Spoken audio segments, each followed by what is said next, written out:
दोस्तों, क्या आप जानते हैं कि पांडव कुंभकर्ण की खोपड़ी में कैसे और कब गए थे? आखिर पांडव लंका क्यों गए थे? आइए जानते हैं इस वीडियो में। नमस्कार दोस्तों, एक बार फिर से आपका स्वागत है हमारे चैनल अनोखी दुनिया में। अगर अभी तक आपने हमारे चैनल अनोखी दुनिया को सब्सक्राइब नहीं किया है तो जल्दी से कर लीजिए और कमेंट्स में जय श्री राम जरूर लिखें। चलिए जल्दी से शुरू करते हैं अपना आज का वीडियो। ये बात द्वापर युग के अंतिम चरण की है, जब महाभारत का युद्ध होने वाला था। उस समय कौरव और पांडव अपनी सेनाओं को इकट्ठा कर रहे थे, क्योंकि युद्ध के लिए उन्हें सेनाओं की जरूरत थी।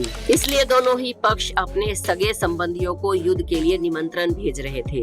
तब पांडव अपनी माता कुंती के पास गए और चिंतित होते हुए कहने लगे कि माता, हम युद्ध कैसे जीतेंगे? हमारे पास सेना बहुत ही कम है, जबकि दुर्योधन के पास 11 अक्षौणी सेना है और हमारी सेना केवल 7 अक्षौणी है। अब आप ही हमारा मार्गदर्शन करें। कुंती ने कहा, हे पुत्र, हम 5 बहनें हैं। हम सभी बहनों का जन्म रहस्यमय तरीके से हुआ था। मेरी बहन मंदोदरी जो लंका में रहती है और रावण की पत्नी है। क्योंकि वो मेरी बहन है इसलिए वो तुम्हारी मौसी है। इसलिए तुम लंका जाओ और लंका में जाकर युद्ध के लिए निमंत्रण दो।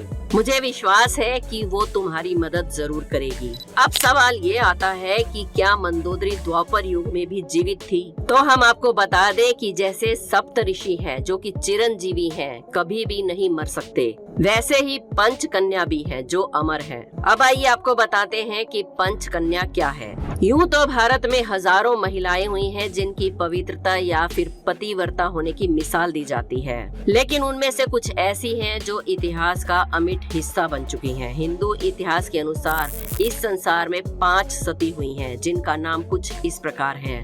अहिल्या जो कि ऋषि गौतम की पत्नी थी, द्रौपदी जो कि पांडवों की पत्नी थी, तारा ये वनराज बाली की पत्नी थी और कुंती जो कि पांडु की पत्नी थी और 5 पांडवों की माँ थी। अब अपनी कहानी पर वापिस आते हैं। पांडव अपनी माता कुंती से आशीर्वाद लेकर लंका की तरफ चल पड़े।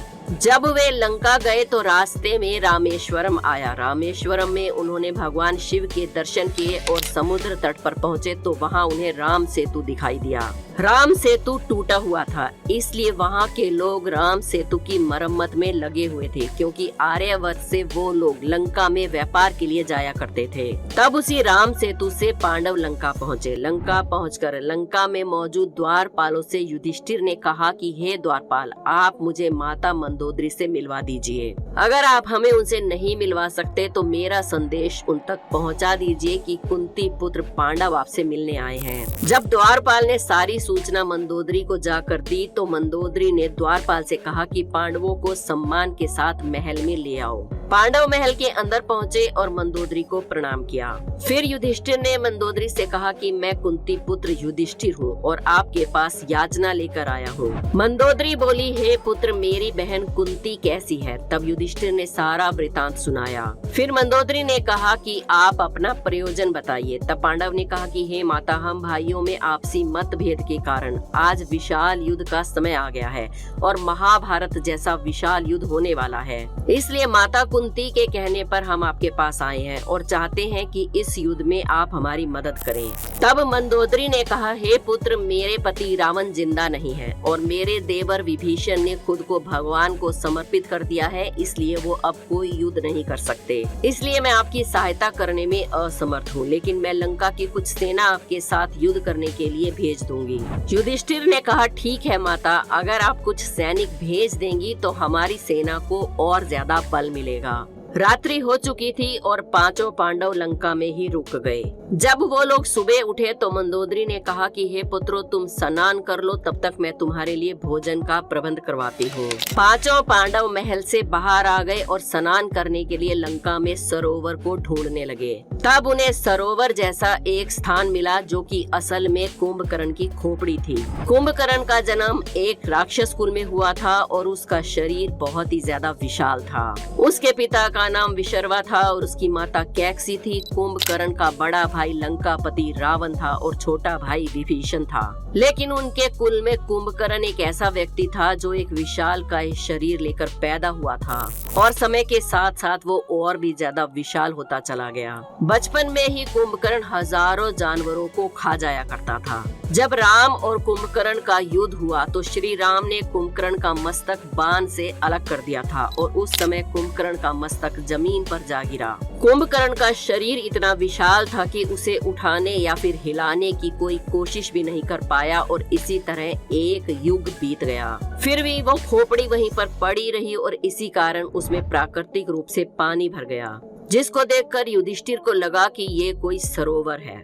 तब युधिष्ठिर ने अपने भाइयों से कहा कि चलो इस सरोवर में हम स्नान कर लेते हैं। पांचों पांडव ये नहीं समझ पाए कि ये कोई सरोवर नहीं बल्कि कुंभकर्ण की खोपड़ी है। धर्मराज युधिष्ठिर अपने सभी भाइयों के साथ उसमें स्नान करने के लिए उतर गए और जैसे ही वो उस खोपड़ी में स्नान करने के लिए उतरे तो वो सभी उसमें डूबने लगे। तभी वहाँ एक ग्वाला गाय चराता हुआ आया। उसने उन लोगों को डूबते हुए देखा तो दौड़ता हुआ मंदोदरी के पास गया और बोला कि हे माता, आपके यहाँ जो अतिथि आए हुए हैं वो बाबा कुंभकर्ण की खोपड़ी में डूब रहे हैं। मैंने अपनी आंखों से देखा कि वो स्नान करने गए थे। वो गलती से बाबा कुंभकर्ण की खोपड़ी में भरे पानी को देखकर उसे सरोवर समझने लगे और अब वो उसमें डूबने वाले हैं। मंदोदरी अपने कुछ सैनिकों के साथ वहाँ दौड़ती हुई गई और अपने सैनिकों से कहा कि उस खोपड़ी को उठाकर उल्टा कर दें। खोपड़ी को उल्टा करके खाली किया गया और सारे पांडवों को बाहर निकाला गया। जब पांचों पांडवों को होश आया तो उन्हें मंदोदरी ने बताया कि ये कोई सरोवर नहीं है बल्कि कुंभकर्ण की खोपड़ी है। उसने बताया कि कुंभकर्ण मेरा देवर था और तुम लोग तो उसकी उंगली के बराबर भी नहीं हो, तो तुम युद्ध कैसे करोगे? पांचों पांडव बहुत ही ज्यादा अचंभित हुए। भीम ने कहा कि मैं सबसे बलशाली हूँ, दुनिया मेरा बल सुनकर चकित रह जाती है।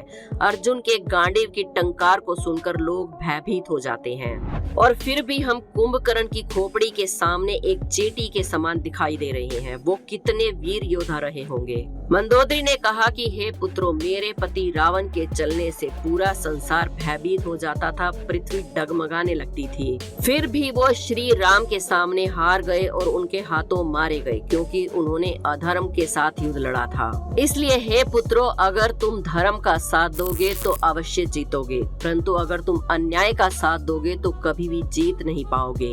इसलिए हमेशा सत्य का साथ देना। ये कहकर मंदोदरी पांचों पांडवों को महल ले गई और उन्हें वहां स्वादिष्ट भोजन कराया। फिर मंदोदरी ने पांडवों को एक सेना दी और उन्हें वहां से विदा किया। उस सेना को लेकर पांडव वापस लौट आए ताकि वो अधर्म को हराकर धर्म की स्थापना कर सकें। पांडवों और कौरवों के बीच ये विनाशकारी युद्ध पूरे 18 दिनों तक चला।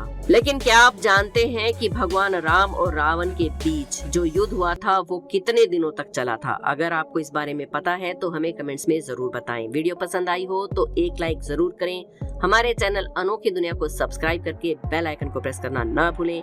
कमेंट्स में जय श्री राम जरूर लिखें। कल फिर मिलेंगे एक और वीडियो में, तब तक के लिए धन्यवाद।